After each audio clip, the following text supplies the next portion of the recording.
In this video I'm going to make so many hairy statements that you are going to believe I am the biggest scam artist ever having lived throughout human history before the video is over.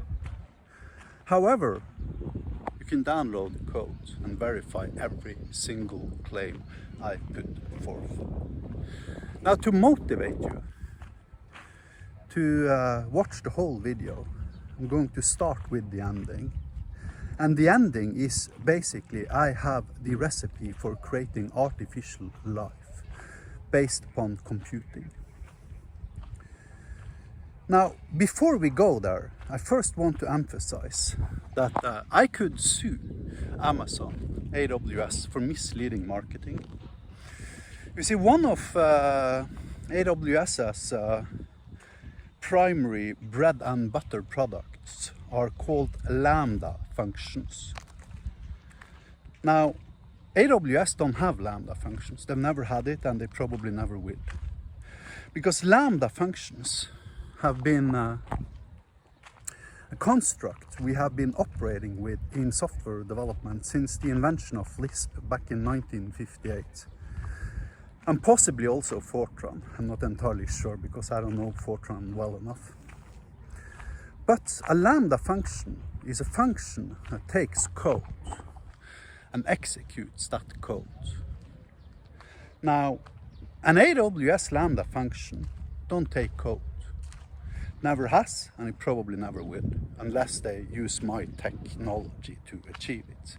It's simply not possible, because, as Douglas Crockford said 25 years ago, evil is evil, except with Hyperlambda.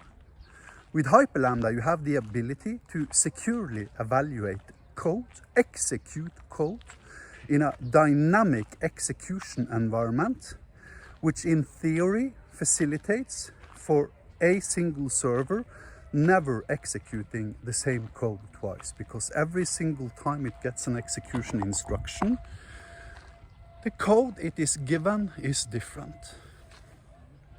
Now, this just happens to mimic the way complex life is using hormones to send out as signals to other cells, allowing superorganisms to emerge, such as, for instance, your dog is a superorganism because he's a multi-cell organism, where each individual cell has different responsibilities, and the sum of the cells becomes the superorganism, aka the dog. Same is true for human beings, etc., etc., etc. So these bursts of code being transmitted from one cell to another could arguably be claimed to be the equivalent of the hormone communication process that individual cells in a superorganism have to collaborate and orchestrate upon larger tasks that they cannot solve themselves. Now, this facilitates for infinite scalability horizontally. You see, if I have a typical microservice solution, then typically I need to create one microservice. That microservice takes arguments and has an implementation of some sort of specific algorithm or functionality that reacts upon those arguments and returns the result back to the caller. With Lambda functions, the microservice itself doesn't contain any code besides the bare minimum required to execute any arbitrary code given to the endpoint. At which point, of course, the same endpoint can in theory execute an infinite amount of different code snippets given to it by the very definition of Lambda functions. This allows me to turn the entirety of the internet, arguably, into one collective superorganism, where each individual client connected to that code can be perceived as an individual cell in that larger superorganism. And then, if I have a job I need to do, then if the job is very, very small, I can send that job as code to a Raspberry Pi client connected to that network mesh. Or I can chop the job up into millions of parallel jobs and route each individual job to a million different servers. Now, the crown example of this, of course, is Bitcoin mining. So in Bitcoin mining, the whole idea is to guess what seed is required to generate a hash by adding that seed at the end of your payload and generating a hash such that the resulting hash ends up with 3, 4, 5, 6 zeros at the end. That is the very definition of proof of work, which Bitcoin mining is dependent upon. If I had 1 million servers, then I could send that job and partition it out to 1 million different servers by saying server 1, you have the responsibility of checking all seed numbers from 0 to 1000. Server number 2, you have the responsibility of checking every seed value from 1000 to 2000. Server number 3 from 2000 to 3000, etc., etc.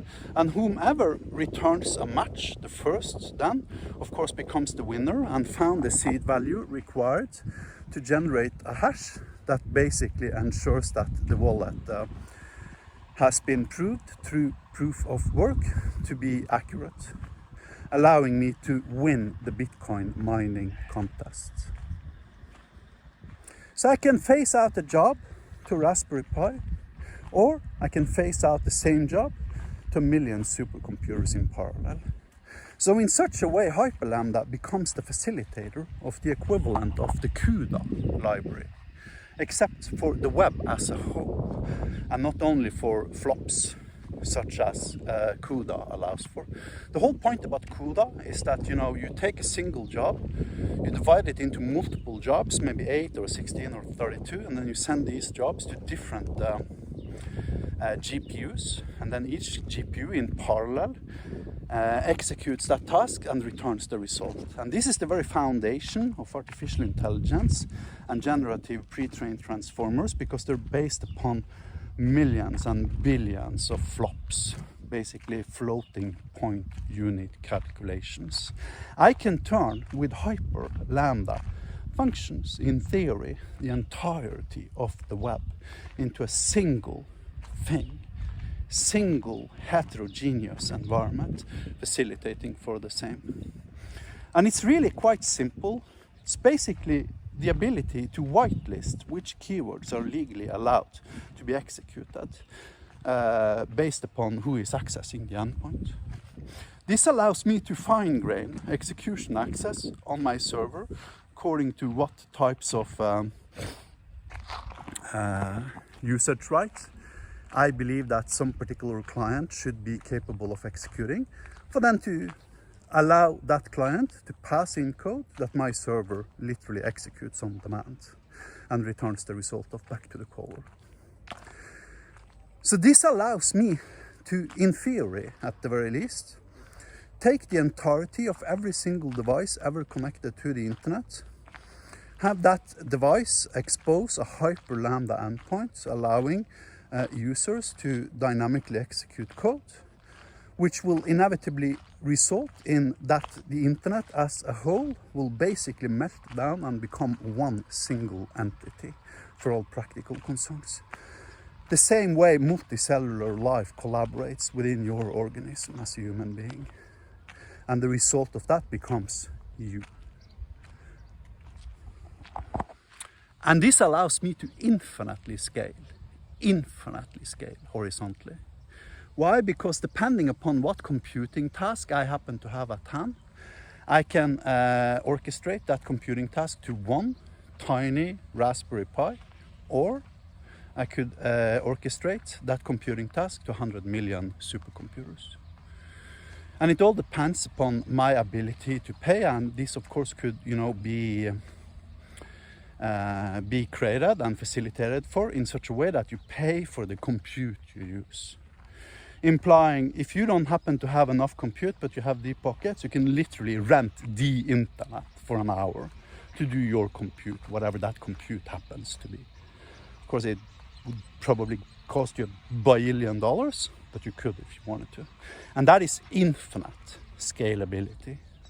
Infinite scalability. The scalability features that lambda functions and nature functions have out of the box, they are a child's toy compared to this thing. Thank you for watching. Have a nice day.